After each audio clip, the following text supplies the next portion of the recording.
जी हां दोस्तों, एक बड़ी खबर उत्तराखंड से संविदा कर्मचारियों के लिए आई। सरकार ने ले लिया बड़ा फैसला, नियमित होंगे संविदा कर्मचारी। नोटिफिकेशन भी हो गया जारी, लेकिन इसमें एक पेच अभी बाकी है।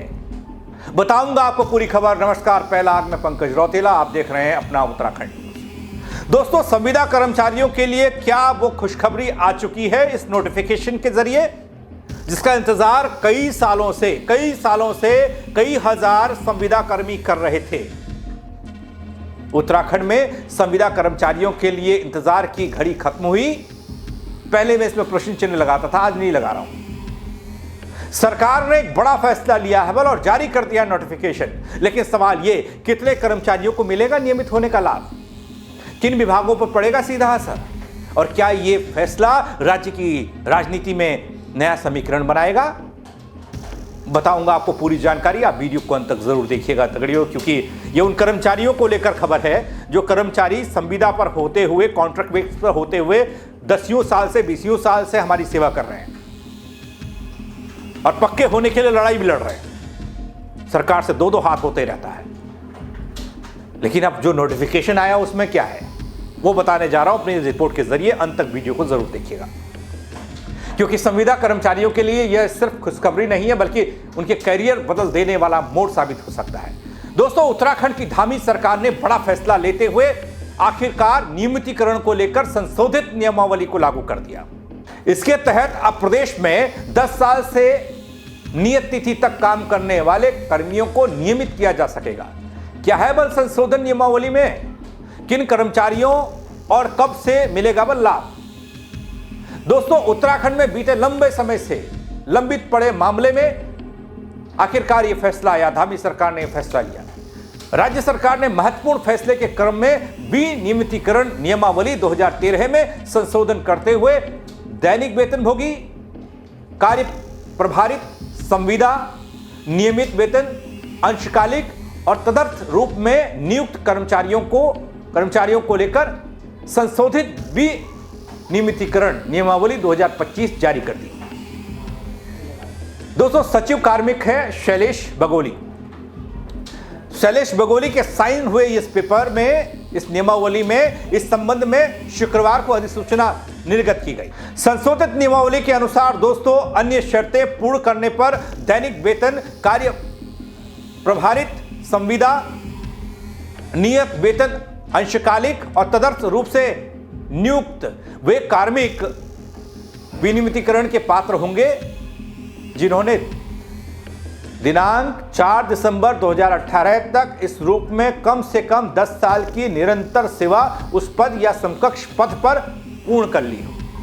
वहीं दोस्तों, संशोधन से पहले यह व्यवस्था थी, मैं आपको बता दूं कि नियमावली में उल्लेखित अन्य शर्तें पूर्ण करने पर दैनिक वेतन, कार्य प्रभारित, संविदा, नियत वेतन, अंशकालिक और तदर्थ रूप से नियुक्त वे कार्मिक विनियमितीकरण के पात्र थे जिन्होंने साल 2013 की नियमावली के प्रख्यापन की तारीख को इस रूप में कम से कम 5 साल की निरंतर सेवा उस पद पर या समकक्ष पद पर पूरी कर ली थी। हालांकि उत्तराखंड हाईकोर्ट ने 5 साल की इस नियमावली पर रोक लगाई थी। आपको याद होगा, यह खबर भी मैंने आपको बताई, पेज पर है डली हुई, आप देख सकेंगे। और 2018 के बाद से यह मामला लंबित पड़ा है। हालांकि अब मामले में समय सीमा को 10 साल करते हुए संशोधित नियमावली लागू कर दी गई है। दूसरी तरफ उपनल कर्मचारी भी इस नियमावली के आने के बाद खुद को भी नियमित करने की मांग कर रहे हैं और सरकार से इस पर गंभीरता से विचार करने की बात हो रही है। दोस्तों, इससे पहले आउटसोर्स संविदा कर्मचारियों को समान काम के लिए समान वेतन दिए जाने का आदेश जारी किया गया। सैनिक कल्याण मंत्री हैं गणेश जोशी साहब। गणेश जोशी के अनुसार पहले चरण में लगभग 5500 संविदा कर्मचारियों को इसका लाभ दिया जाएगा। लंबे समय से नियमितीकरण और समान कार्य समान वेतन की मांग कर रहे इन कर्मचारियों के लिए राहत की खबर यह है। ये कर्मचारी लंबे समय से अपनी मांगें सरकार के सामने रख रहे थे। उत्तराखंड सरकार ने उनकी मांगों को स्वीकार करते हुए समान काम के लिए समान वेतन दिए जाने का आदेश जारी किया। इसके बाद सभी कर्मचारियों को चरणबद्ध तरीके से समान काम के लिए समान वेतन दिया जाएगा। यानी कि एक लंबा सा संघर्ष इन कर्मचारियों का, एक कट ऑफ लिस्ट को लेकर बात हो रही थी कि कहां तक कर्मचारियों को नियमित किया जाएगा। कट ऑफ लिस्ट क्या होगी, क्या वो 2010 होगी या उसके बाद होगी या उससे पहले होगी। हाईकोर्ट ने भी ये कहा था, पहले 5 साल थी, 5 साल जो हम कर चुके हैं, फिर 10 साल किया गया। 10 साल से जो कर्मचारी हैं, मैं आपको बता दूं कि 20 से 25 साल पुराने कर्मचारी हैं, नए वाले भी होंगे। और इन कर्मचारियों के जिम्मे कई विभागों में तो दगड़ियों 2 स्थायी सरकारी कर्मचारी हैं, 5 से 6 स्टाफ यही वाला है, संविदा वाला। तो आप समझ सकते हैं कि इनके कंधों पर कितनी बड़ी जिम्मेदारी है, कितनी बड़ी सेवा ये करते आ रहे हैं। अब ऐसे में इन लोगों को अगर समान वेतन समान कार्य का मिलेगा, इन नियमितीकरण को लेकर रास्ता साफ हो गया, तो कहीं ना कहीं उन सब परिवारों के लिए खुशखबरी, उन कर्मचारियों के लिए खुशखबरी, उन सब कर्मचारियों को बधाई भी जो लगातार संघर्ष कर रहे थे, एक तरफ काम करते दूसरी तरफ हड़ताल करते। अगर ये नियमावली जमीन पर उतरी और बेहतर तरीके से काम हुआ तो इन कर्मचारियों की बल्ले बल्ले है दोस्तों। अब क्या कहेंगे सरकार के इस फैसले पर, संविदा कर्मचारियों के संघर्ष पर, आप कमेंट के जरिए बताइएगा और खबर को शेयर कीजिएगा। ये संविदा कर्मचारियों तक ये खबर उनके परिवार वालों तक पहुंचनी चाहिए दगड़े, उनको अच्छी खबर उनको भी मिलनी चाहिए ना कभी कि भैया ऐसा कुछ हो रहा है, नियमावली हुई है, एक नोटिफिकेशन जारी हुआ है।